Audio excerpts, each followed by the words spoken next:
एक छोटी सी कहानी है पुराने ज़माने के घनघोर जंगल की, जिसके अंदर इच्छा को पूरा करने वाला पेड़ था। उस पेड़ के बारे में बहुत कम लोग को पता था, क्योंकि उसे घनघोर जंगल में कोई जाता ही नहीं था।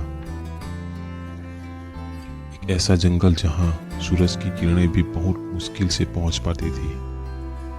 एक बार एक कलाकार वहां से निकल रहा था और उसे उस पेड़ के बारे में कोई अंदाजा नहीं था। अब सहयोग यह था कि इस पेड़ के नीचे आराम करने के लिए रुका। अपने साथ घर से खाना लाया था। उसने खाना खाया और उसने सोचा कि थोड़ी देर आराम कर लूं, अपनी नींद पूरी कर लेता हूं, उसके बाद चला जाऊंगा। जब वह सोया तो उसकी नींद इतनी लंबी रही कि वो शाम तक सोता रहा। तब तक आसपास अंधेरा हो चुका था। उसे लगा कि अब तो मुझे यहीं रात बितानी होगी, इसके अलावा मेरे पास कोई चारा नहीं है। फिर उसको भूख लगी। उसके दिल में एक इच्छा जागरूक हुई कि कैसे खाना मिल जाए तो पेट भर जाए। कमाल की बात हुई कि उसके सामने पकवान से भरी हुई एक थाली आ गई।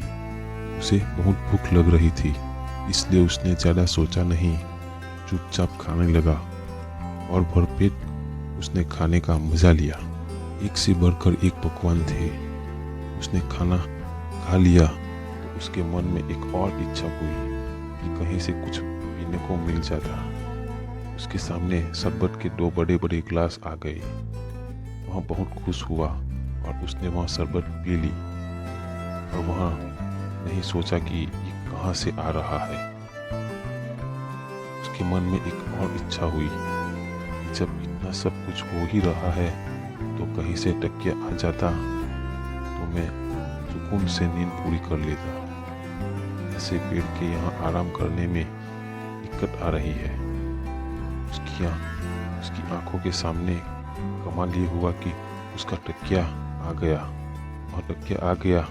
आराम से उसने नींद पूरी कर ली। तो बस वहाँ सोचने लगा कि यह सब कैसे हुआ। उसके दिमाग ने अब काम करना शुरू किया कि मैं सिर्फ सोचता हूँ, खाना आ गया, शरबत आ गई और तकिया भी आ गया, कहीं यहाँ कोई भूत तो नहीं है।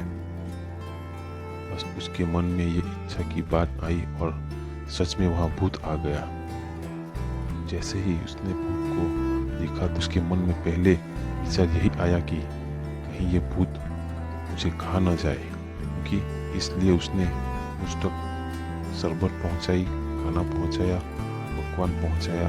बस उसने सोचा और भूत ने उसे खा लिया, क्योंकि वो इच्छा को पूरा करने वाला पेड़ था। जो सोचा वैसा ही वहाँ तो होने लगता था, क्योंकि वो इच्छा पूरा करने वाला पेड़ था। जो सोचो वैसा ही होने लगता था। यह कहानी उस कलाकार की, उस इच्छा को पूरा करने वाला पेड़ की और उस जंगल की नहीं, बल्कि आपकी और हमारी है। हमारा दिमाग इस दुनिया का सबसे बड़ा इच्छा को पूरा करने वाला पेड़ है। लेकिन कमाल की बात यह है कि हम हमेशा नेगेटिविटी सोचते हैं और वैसे ही करते हैं और वैसे ही घटने लगता है। इसलिए छोटी सी कहानी का सार यह कहता है, जैसा सोचोगे वैसा पाओगे। इसलिए सोचना पॉजिटिविटी के साथ शुरू कीजिए, वरना जीवन में आपका इच्छाओं को पूरा करने वाला पेड़ एक भूत को लेकर आएगा और वह भूत आपको खा जाएगा। दोस्तों, ये कहानी आपको अच्छी लगी हो तो प्लीज़ सब्सक्राइब कीजिए, लाइक कीजिए और प्यारा सा कमेंट करें।